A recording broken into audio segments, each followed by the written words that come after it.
Okay.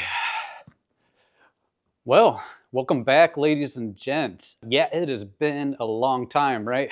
I want to say it's been maybe about a year or so since the last time I dropped a video. But good news, finally, my book is published and I'm excited about it. It's a lot of fun going through the process of what I did, which I'll explain in a little bit. But I'm sure you guys are probably wondering, like why, Eric, like why did it take so long? You know what I mean? You announced this like maybe years ago about publishing this book. Really, just to get into it a little bit, one of the biggest things, to be honest with you, which is kind of strange, but I didn't have a calendar. I know that sounds funny, but let me explain it a little bit. Is that, you know, I usually write down like my goals like on New Year's Day. Like it's kind of like a tradition for me. I always go on a New Year's run and then I write out like the list of goals every year. And I usually try to one up it every year. So since it's going to be 25, I got 25 goals that I have for this year. Last year I had 24. Well, I kind of hit the mark on, I was supposed to publish the book last year, that 24 list of goals, but I didn't have a calendar. I didn't realize how much that's actually that important. The cool thing about it was actually my mom, shout out to Sally B, which you guys know her by that name, most of you. Love her to death. And she actually got me a calendar for Christmas.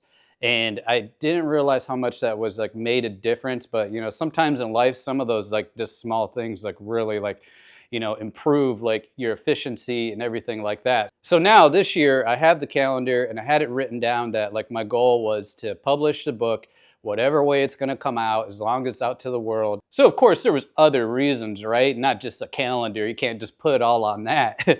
But like, yeah, I mean, last year I was hoping that it was going to get really published by the end of the year, and that was kind of the goal. But what I ended up realizing throughout 2024 was like I really had to like build up my video production and my creative agency as a whole, and really like put a lot of like effort and faith into that, along with just like personal growth. Like 2024 was just like one of those years that like it was just a year of growth that I needed to have happen, and it did. And obviously we continue to evolve and grow every year, but 2024 I really had to focus on that, where I had time that I thought I had to try to like go through the process with the book, but I also kind of like I wanted to keep everyone updated as far as like the videos that I was shooting, and like, oh, follow the process of me trying to get it published through a traditional way, and some of these other things. But I kind of like, to be honest with you, I just kind of got like disenchanted with it a little bit, just because the fact that like that process of going through like trying to publish a book and like knowing how to format a book and everything in between that, there's so many steps than just writing the book itself. It just didn't feel like something that I wanted to do. Like I started to realize like I didn't really want to do like videos that I wasn't too passionate about that process. And obviously anyone that wants to like ask me about like advice on how to do that, feel free to reach out to me, and like, we can have a meeting and can show you kind of at least what I've learned. But yeah, like I just wasn't really like passionate about like doing those videos. And really for me, I want to like do, these type of content videos that for things that I'm really passionate about, which I'll get to that later too at the end of this video. But anyhow, that's kind of really where it was at. And I know what you guys are probably wondering, like, hey, where are you at right now? It's like a really interesting background and everything like that. So I'm actually at my really good friend's art studio, Chris Dax. And he does paintings. And this painting here, I'm not quite sure what the name is, but I will say, I'll try to get that from Chris and maybe put it down here, like at the bottom of the video. But this one's interesting because it's actually a painting inside a painting, So if you kind of look at that, there's some layers and there's actually artwork behind that. But you can't take the artwork out, because if you did that, it would ruin the art. I don't know, like crazy, right? So yeah, but this is a cool spot. He's been a great friend of mine that was able to let me like borrow his studio to shoot some of these videos. So yeah, we'll probably be shooting a lot more of these in this studio. And just by the way, like this is in the heart of Bushwick.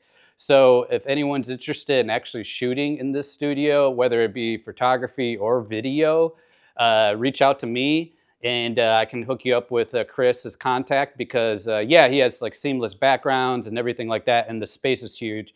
as you know, some of these studios and stuff like that, and Bushwick just has that right amount of natural lighting that you need. So yeah, hit me up if you guys are interested in that. Okay, yeah, so let's go back to, the book process and how I got here now. And I'm really excited about it. So I ended up realizing, as you guys know, with most of you watching this, that, I really did try my best college effort, I guess you could say, to try to get this traditionally published, and the way that you do that, if people don't know and new to the watching some of these videos on my book, is that you have to get representation from a booking agent, basically, kind of like a sports agent. If you're an athlete, you need to have a sports agent in order for you to get, drafted to the NFL. It's basically the same thing. So, I was trying that process. Even last year, I tried that process a lot. And there was a lot of sending out an email and basically kind of have like a cover letter, so to speak.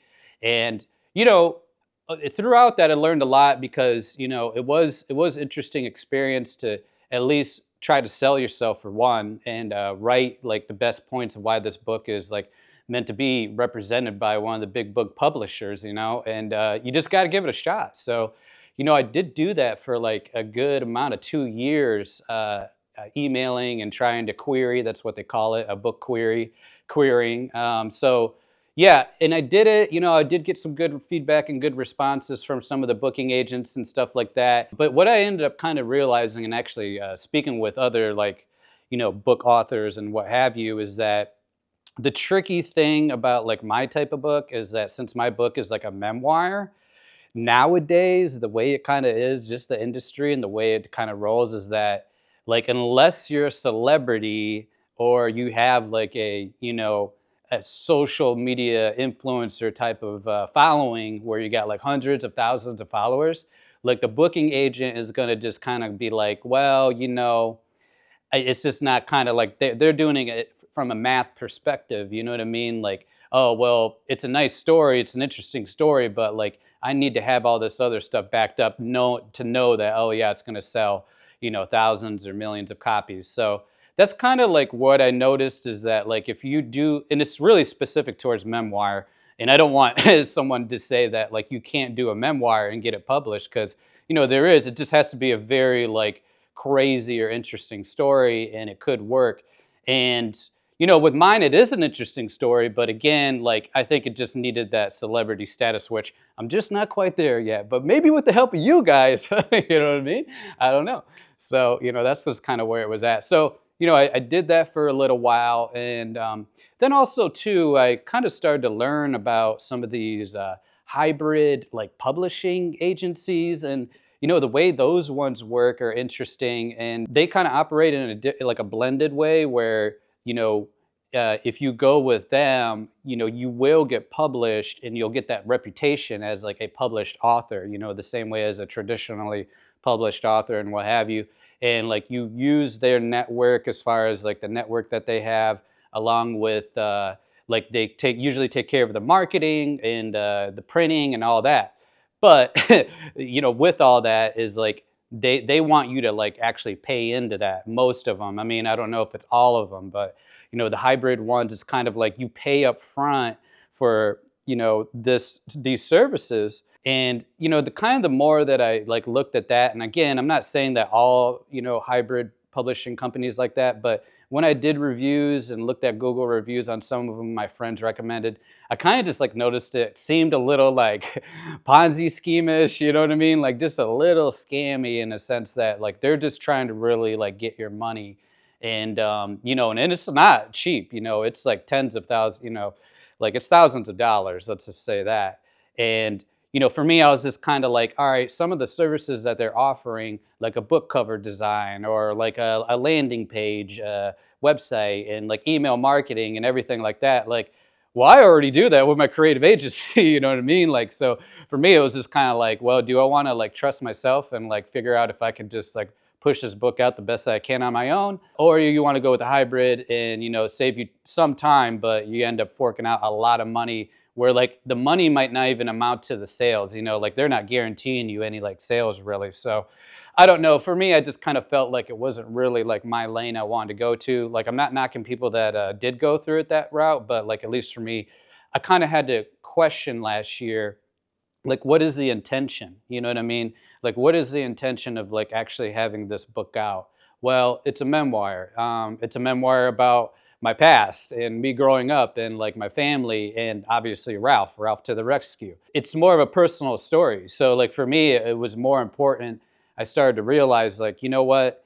At the end of the day, like I don't care if, you know, I get, you know, 1,000 people to, you know, purchase this book or 1 million people. I mean, don't get me wrong, that'd be nice, you know, but like, you know, even just having one person give me like a good review on Amazon and tell me that they were touched by my story, that's a win. You know what I mean? That's a W for me. You know what I mean? So like that's kind of where I started to like realize like what's important with the intention of this book, and really like that's where I'm at with it. Where, you know, I just decided like, hey, you know, enough time has passed.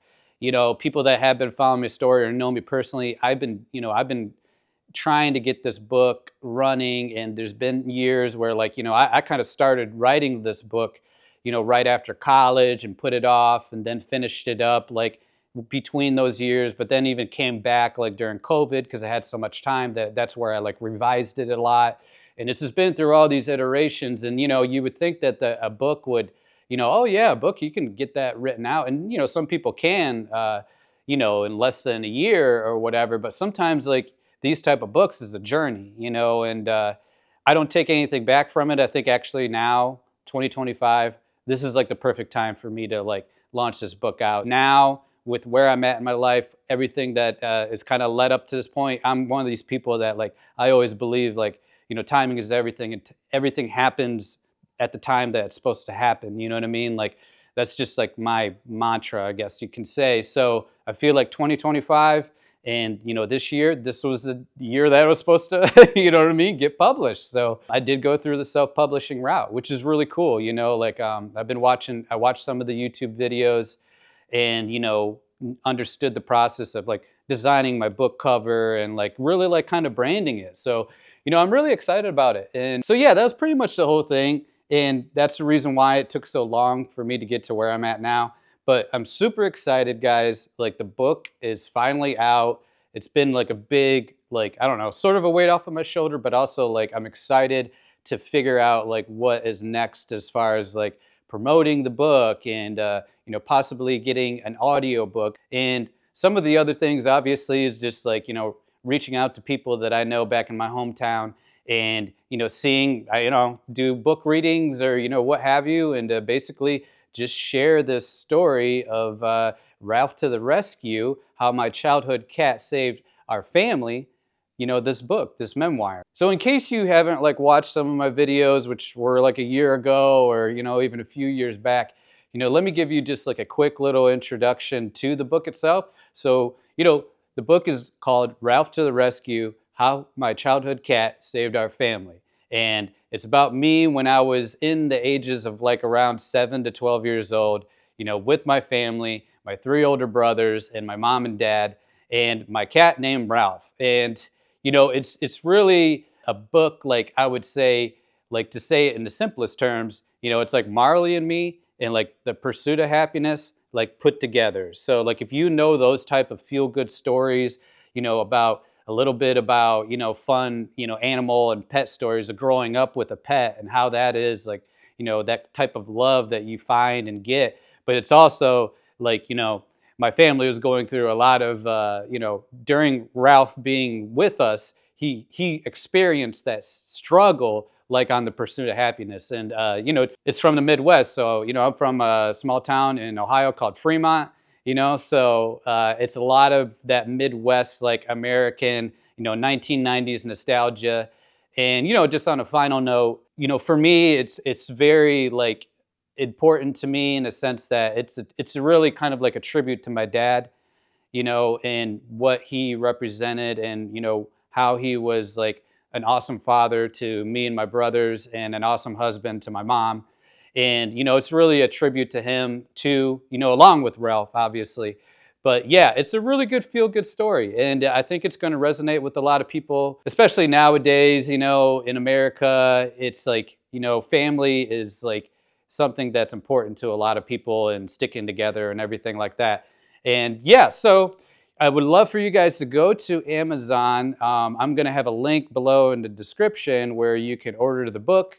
It would be really awesome if you can, have some reviews after you read the book and, get this traction going. And I'm just super pumped that it's finally published, and I could just like have the moment of being able to spread the word of this story because it's a really cool story. I think people are really going to enjoy, my writing and, just the adventures that happen throughout there that are really relatable to a lot of people like growing up, in the 90s and, in America. So there's that. But yeah, thanks for watching. And I do want to say there's a separate announcement that, with the reason why, I said earlier about the videos that, I didn't really do some of these book update videos. I started questioning like, well, what type of videos do I really want to do on YouTube? We're going to actually transition. And now the videos that are going to be coming out are going to be about my urban creative journey and urban creative channel. And also I'm just going to do a separate video about this so that you guys can take a look at it and understand my logic and why I'm going to start doing videos about, being a creative in, big cities and also just trying to, do freelance full time and all this other subjects that I'm going to try to cover and, really be able to be a resource for people and help them out in their creative journey and figuring out, like where do they want to go and where they want to be and just having fun along with it and learning with me as we go. So I'm still going to promote the book on social media, of course, but, I probably will sparingly do some videos about the book, maybe a few updates on how that goes, but I'm really going to start really focusing on doing these videos for like my agency, Urban Creative, and more of telling my story from that. Anyhow, stay tuned. Links are below to check out the book and would love for you guys to support it. I truly appreciate everyone that like has been helping me out, like doing what I'm doing as far as a creative. And yeah, I'm just excited. So thanks a lot, guys. Peace.